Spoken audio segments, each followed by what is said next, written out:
جمشید تو چه خونه تو داری؟ افسانه شکار چی؟ به من نقل کن. سومن، جمشید کوزوتر لباسایتان را پوشید. امروز ما سیری بسیار مهم و خاطرمان داریم بچه جان ها. سعی داریم بابا جان. ما امروز همراه بابایم سر نوروز میکنیم. بابا جان ما رو همه بره. جمشید جان به تو چه خیل می شود؟ حتما تو هم می روی، سومن جان هم می رود، هممون یک جایه می رویم بچه جان. تا آمدن پدر و مادرتان ما امروز بسیار سیری خاطرمان داریم بچه جان. زودتر باشید. هر یک انسان باید کی بودن گذشتگان، عرف و عادتها و تاریخ خود را باید داند. ما تاریخ را می آموزیم و آینده را چی بنیاد میکنیم. آفرین، زودتر باشید، زودتر باشید بچه جان ها، زودتر باشید.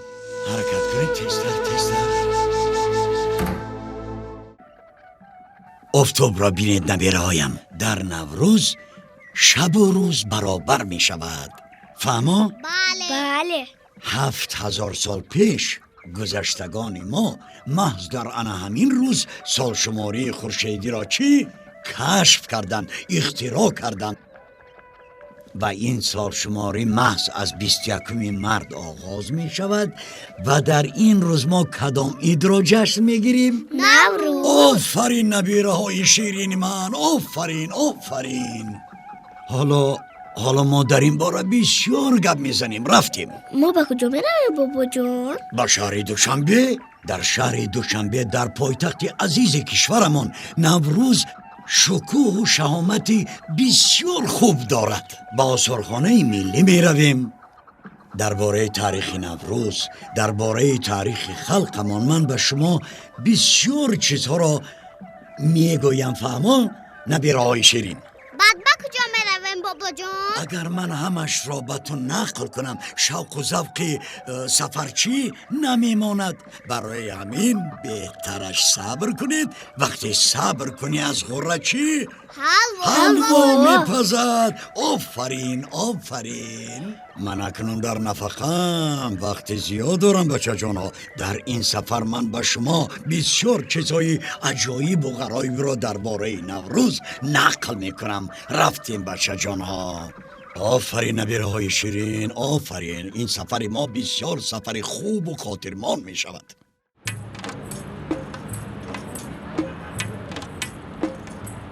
و سهری نوروزی می رویم بچه جان ها. فهمو؟ آفرین، کوششتیم. آفرین. حاضر کمتر انتظار می شویم. اتوبوس 1 یا که 18 یا 3 که آمد میشینیم. انا بعد به سیری نوروزی می رویم. خوب جمشید جان. رفتیم بچه جان ها، رفتیم. بیا حاضر. آیسته.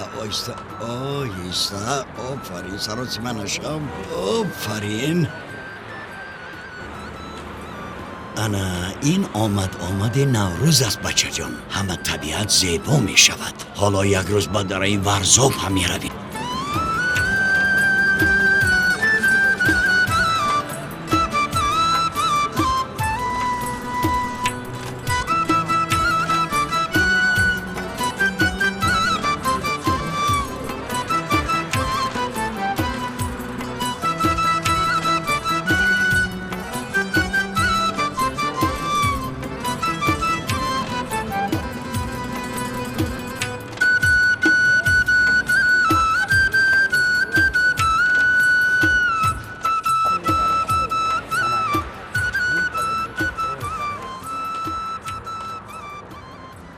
انا بینید در هر قدم نوروز از خود مژده می دهد.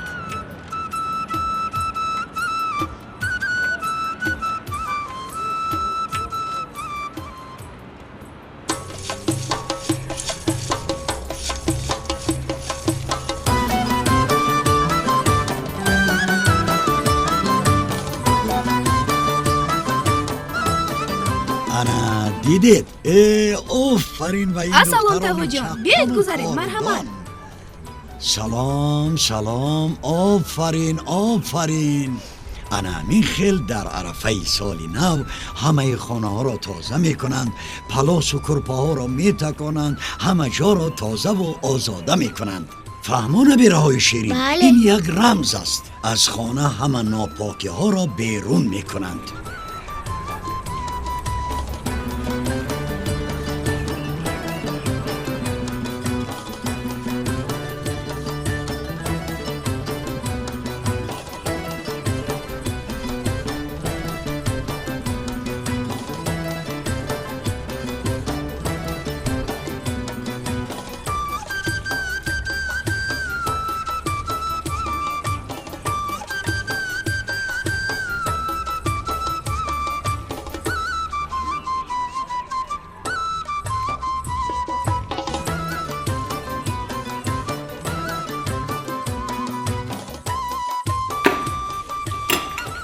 بابا جان طبق بیال دیگر لازم نیست. نه بچه جان، این یک عنعنه خوبی نوروزی ماست که در عرفه سال نو همه چیزهای کهنه، ظرفهای لب شکسته و سیر پریده و کفیده را از خانه بیرون میکنند و با همین همه ناکامی ها و ناخوشی ها را چی از خانه بیرون میکنند و آن در سال گذشته بی بازگشت میماند و ما آن را چی فراموش میکنیم. فهمو؟ بله. آفرین بابا جان جان. من باز یافتم برای چی نمال را جدا میکنند؟ برای آنکه اگر ما از پیاله و طبقهای جدید و لب شکسته خوریم نوشیم، شاید پاره های خودی آنها را فرو بریم و بیمار شویم. بیماری هم یک نمودی غمگینی است. همین تمنه بابا جان. آفرین آفرین نبیره شیرینی باباش، آفرین. حتما همین طور است. این یک رمز نوروزی ماست. آفرین بچه جان، اکنون می رویم، رفتیم دوام می دهیم سیر نوروزی امان را.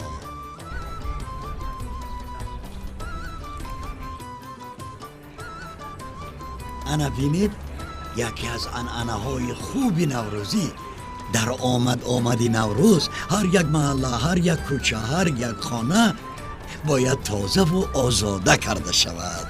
ما نه اینکه داخل منزل خود بلکه بیرون از آن را هم باید پاکیزه نگاه داریم، زیرا خانه و دری تازه رمز سالی نو و اقبالی نو است.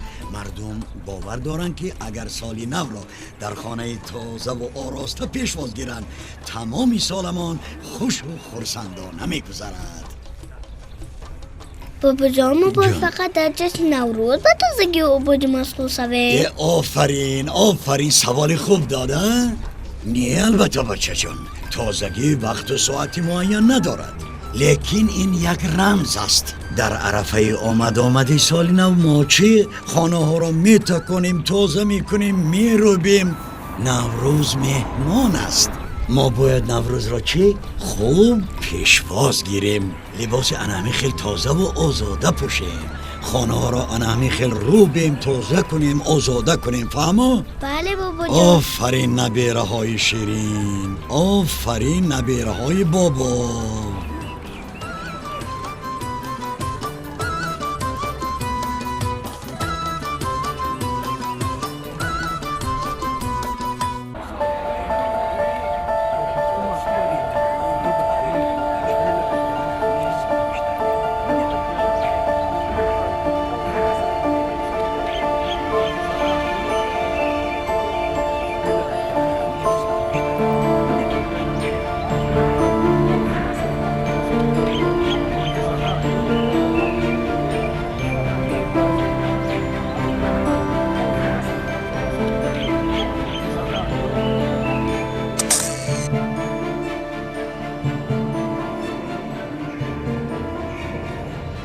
این تالار دویمی که در اینجا تاریخ باستان از دوره‌های قدیم به نمایش گذاشته شده است. انا اینجا کتابی اوستا هست. انا این تاریخ باستانی ماست و افتخار ماست. در اینجا درباره جشن‌های ملی ما از قبیل صده، نوروز، مهرگان خیلی معلومات‌های فراوان و جالب جمع آوری شده‌اند. فهمو بچه‌های عزیز؟ بله. آفرین آفرین انا اینجا نوشته شده است پینداری نیک گفتاری نیک کرداری نیک فهمو؟ انا اکران رفتیم از این طرف سر میکنیم نوروز بچه جان ها که یکی از قدیمترین عیدهای آریایی ماست موافق سرچشمه ها اساس گذارش شاه جمشید است فهمو؟ این جشن اول بهار اول ماه بهار که ماه فروردین است شروع می شود در این روز شب و روز برابر می گردد بچه جان ها و نیاکانی ما در این روز نو آتش می افروختند آتش رمز حیات و آفتاب چی؟ عالم آراست این خورشید و آتش رمز زندگی، حیات، زیبایی و خرمی و صلح و صفای بشر است همه موجودات و طبیعت با خورشید زنده است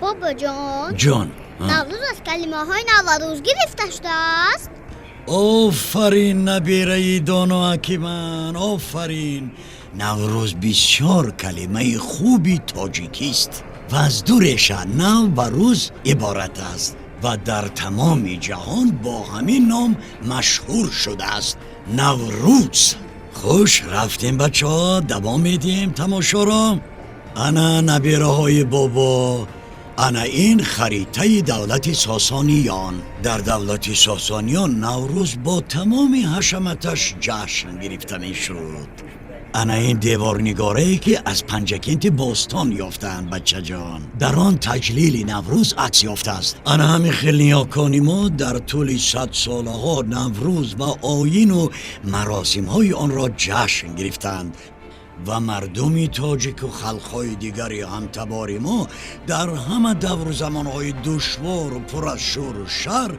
آن را جشن گرفتند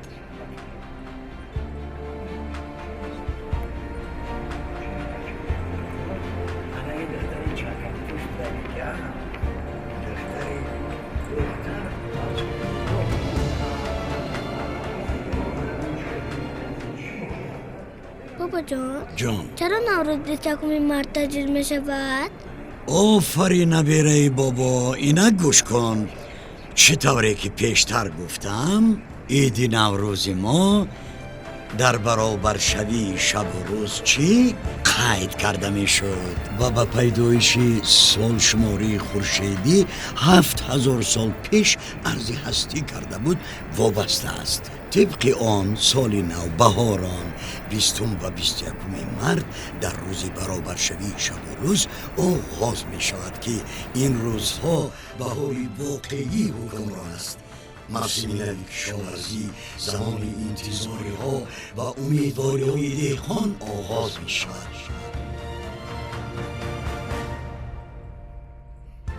جمشید دیدی بابا در بونه نوروز چقدر بسیار میدارن عجایبه؟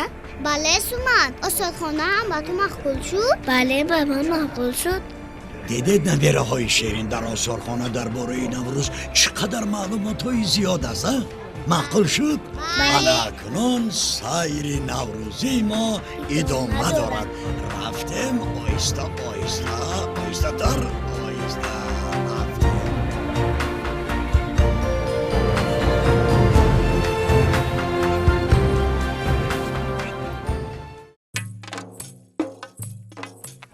جمشید جان میدونی من تو را با امید جمشید نام ماندم تا مثل شاه جمشید دلیر و دانا شوی سمن جان من باشد باید مثل گلهای بهاری به نامش زیبنده باشد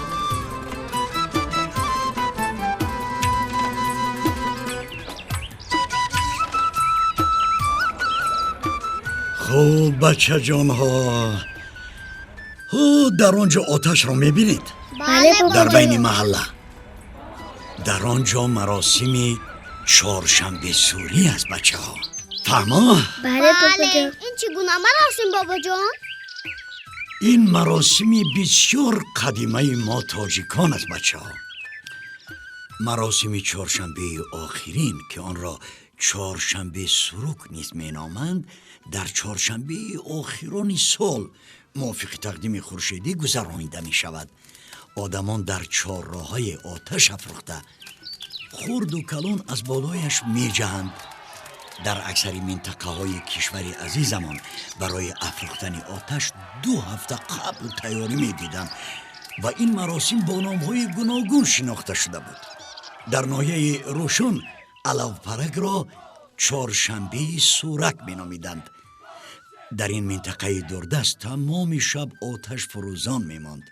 اهل دهات خواب نرفته منتظر صدای جوانان می شدند. پس از آن که مردم به گرد آتش جمع می آمدند و نوبت از بالای آن می پریدند. همینطور در بین تاجیکان نشانه های چهارشنبه سوری تا به حال باقی مانده در شکل‌های گوناگون اجرا می شوند. بابا جان، جان بابا، این کار آنها برای چی میکنند؟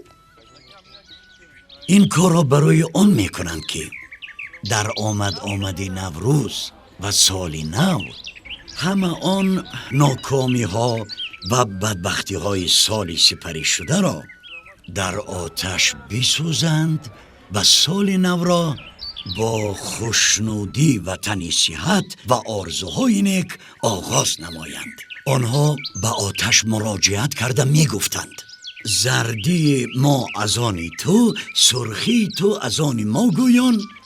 این مراسم را اجرا می کردند. فهمو بچه ها؟ بله.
بابا جان، این بچه ها چیکار میکنن؟ گلها رو برای چی میچینن؟ بعد چند مراسم گلگردانی سر می شود. گلگردانی را تاجیکان ما از زمانهای بسیار قدیم در آمد فصل نوروز و به آخر رسیدن فصل زمستان جشن میگیرند. این یک نوع پیک نوروز است. آغاز کشت و کار، فرا رسیدن سال نو است. بچه ها به محله شان رفته به هر خانه گل می دهند و کدبانه ها گل ها را گرفته به دیدگانشان مالیده و به کودکان هر خیل انعام های نوروزی می دهند. بچه جان،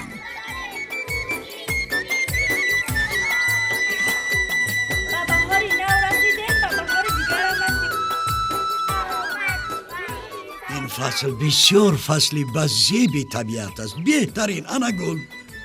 آیسته آیسته آیسته آیسته. انا میخیل آفرین. بابا جان، این گل چی نام دارد؟ این گل سیاه گوش نام دارد بچه جان که در اول ماه فوریه و بعضا در آخرهای ماه ینور اگر سال آفتابی و خوب بیاید می شکفد و یک نوع پیک نوروز است بچه جان. مکان رویدنش انا همین تل و تپه ها، دشت های خوب، میسزارها که این گل در همین جاها می روید، در کوهستان می روید. فهمو بچه جان ها؟ بله. دیگر از گلهای مجدرسانی بهار این بهمن است. گل بهمن را زردک هم میگویند. در منطقه های شمال کشور با نام بایچچک نیز شناخته شده است. اما نام اصلی تاجیکیش چطوری که گفتیم بهمن است. این گل در آخر ماه ینور و یا اول فوریه در تپه و ادیرهای خاکدار می روید. دوامناکی موسمی شکوفایی گل بهمن 10-20 روز را در بر می گیرد و تا 15-20 مرد می شکوفد.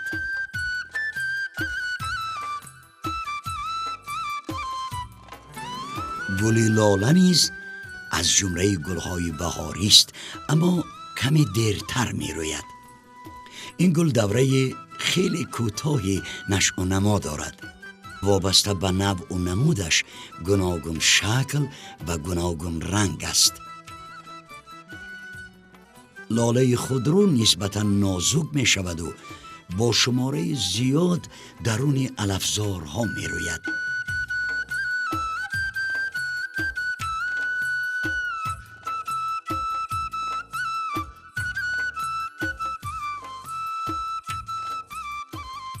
یکی از نوهای خیلی زیبای آن لاله هالندی است که نظر به لاله های خودرو پرطاقت‌ترند. این نمود لاله امروزها با زیبایی خود حسن پایتخت عزیزمان شهر دوشنبه را دوچند کرده است.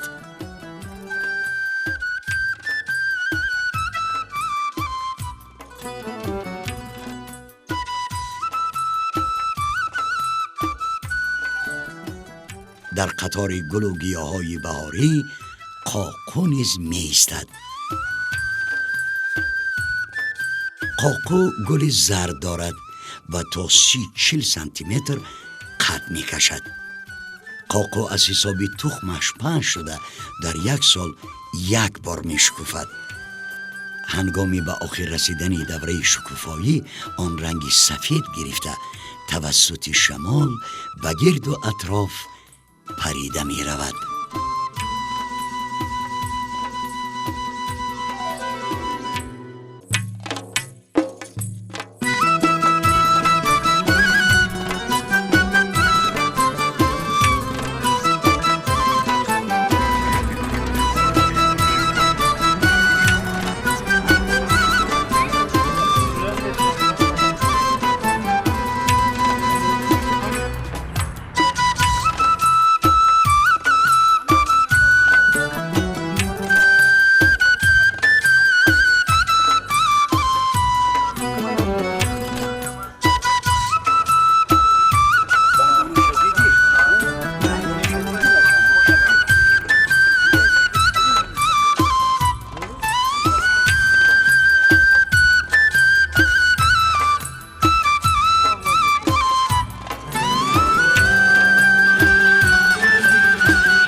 کودکان بسیار شوق‌آور است. برای همین همه نوروز را جشن میگیرند. بله جمشید جان، حاضر نوروز خجسته ما را تمام دنیا جشن میگیرد بچه جان. این را هم باید دانید که این جشن را 18 فوریه سال 2010 با پیشنهاد یک چند کشورها به خصوص تاجیکستان عزیز ما در جلسه 64 سازمان ملل متحد زیر رقم 49 که عنوان فرهنگ جهان نام دارد به تصویب رسید. این قرار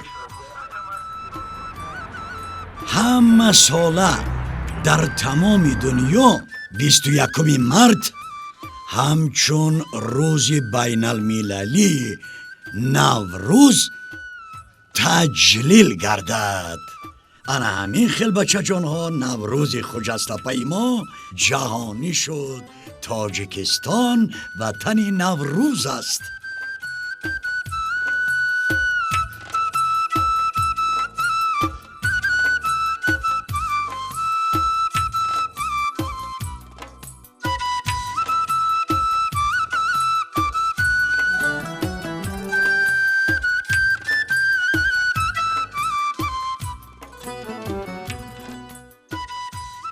چکی باران ببین، فیضی بهاران ببین، لاله و ریحان ببین در عید نوروز. موسم باران خوش است، صوتی هزاران خوش است، چکوری و تاران خوش است در عید نوروز. نان و نمکدان ببین، همتی دهقان ببین، جشن نیاگان ببین در عید نوروز. بر ملک خدا داده این مردم دل داده، بر تاجیک آزاده نوروز مبارک باد. عالم همه از گل شد، با بیدلی بلبل شد، صد چشمه به غلغل شد نوروز مبارک باد. انواع زمان گلچین، هفته سین و هفته شین، بالا گذر و بینشین نوروز مبارک باد.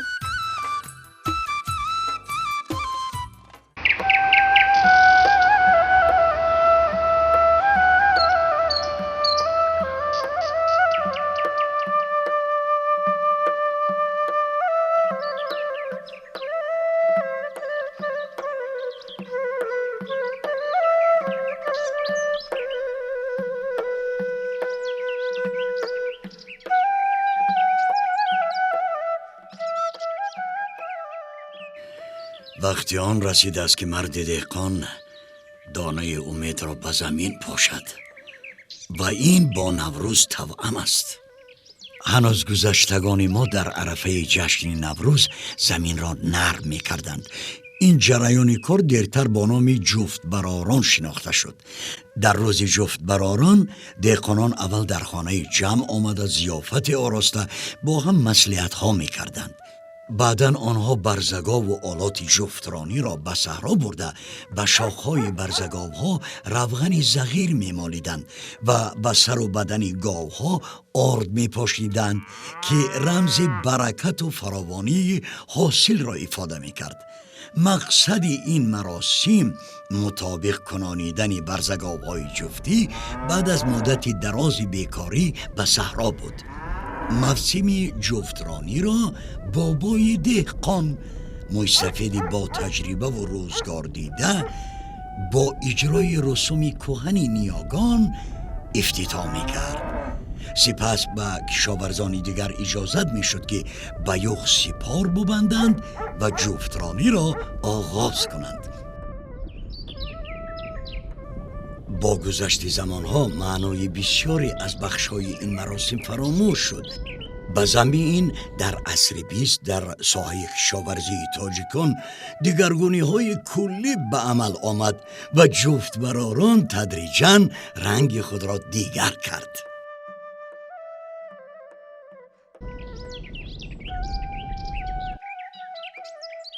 جفت براران مراسم شکرانه دهقان از کارهای کشاورزی است و آرزو و طلب و برکت فراوانی از خداوند می باشد که از زمانهای بسیار قدیم به ما آمده رسید است بچه جان ها و این یک عنعنه عادت باعث سیری و پوری انبار و خاندانی چی؟ مردم است. خوش فهمان سومن جان. بله.